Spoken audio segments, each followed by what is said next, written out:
Bayangkan kamu duduk di ruang rumah sakit, tapi kamu tidak ingat bagaimana kamu bisa sampai di sana. Seorang pria berseragam putih datang, menyuntikkan sesuatu ke lenganmu, dan semuanya gelap. Ketika kamu bangun, kamu bukan dirimu yang dulu. Bukan adegan film. Ini adalah kisah nyata dari proyek rahasia yang dijalankan oleh CIA selama puluhan tahun. Namanya MKULTRA. Tahun 1953, dunia sedang tenggelam dalam paranoia Perang Dingin. CIA di bawah pimpinan Direktur Allen Dulles meluncurkan proyek rahasia bernama MK Ultra. Nama ini pertama kali terungkap dalam laporan rahasia tahun 1975 oleh Komite Church Committee dari Senat Amerika Serikat. Tujuan program ini adalah mengembangkan teknik untuk mengontrol pikiran manusia sebagai respons terhadap kekhawatiran bahwa Uni Soviet dan Tiongkok juga melakukan eksperimen serupa. MK Ultra melibatkan 149 subproyek yang didanai oleh CIA dan dijalankan di berbagai universitas, rumah sakit, dan lembaga penjara di seluruh Amerika Serikat dan Kanada. Salah satu metode yang paling dikenal adalah penggunaan LSD yang diberikan kepada subjek tanpa persetujuan mereka. Ini melanggar semua kode etik medis. Frank Olson, seorang ilmuwan dari US Army, diberi LSD tanpa sepengetahuannya dalam eksperimen tahun 1953. Beberapa hari kemudian, ia jatuh dari lantai 13 Hotel Statler di New York. CIA menyatakan itu bunuh diri, tetapi keluarganya dan laporan forensik kedua menunjukkan kemungkinan pembunuhan. Pada tahun 1973, Direktur CIA saat itu, Richard Helms, memerintahkan semua dokumen terkait MK Ultra dihancurkan.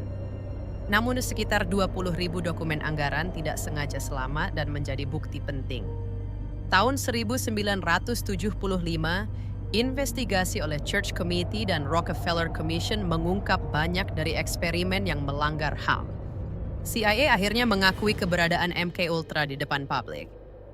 Namun mereka mengklaim proyek tersebut tidak menghasilkan teknik yang efektif dan dihentikan.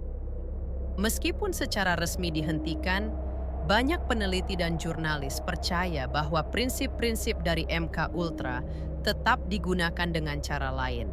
Contoh paling sering dikaitkan adalah Sirhan Sirhan, pelaku pembunuhan Robert F. Kennedy, yang mengaku tidak ingat melakukan penembakan. Para teoris konspirasi mengklaim bahwa selebriti seperti Britney Spears atau Kanye West menunjukkan gejala kontrol trauma atau gangguan mental yang mirip dengan pola eksperimen MK Ultra. Namun tidak ada bukti langsung bahwa mereka terlibat dalam program ini. Hal ini tetap menjadi spekulasi dan sering digunakan sebagai bahan konten di komunitas teori konspirasi online. Dulu MK Ultra menggunakan LSD, hipnosis, dan eksperimen fisik. Kini kontrol pikiran berubah bentuk menjadi pengaruh digital.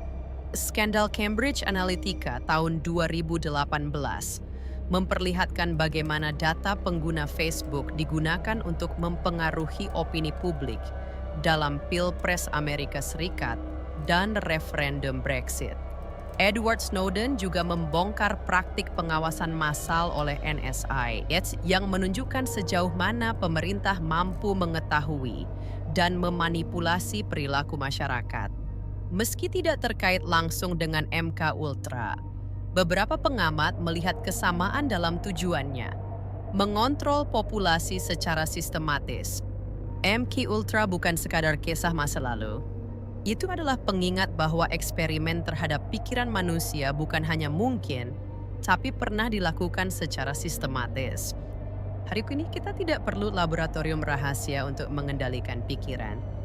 Cukup dengan algoritma yang tahu apa yang kamu pikirkan sebelum kamu mengetahuinya sendiri.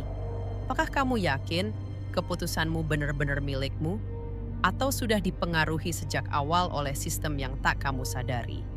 Jika kamu suka konten seperti ini, tekan like, subscribe, dan komentar. Apakah MK Ultra hanyalah masa lalu atau masih hidup di zaman digital ini?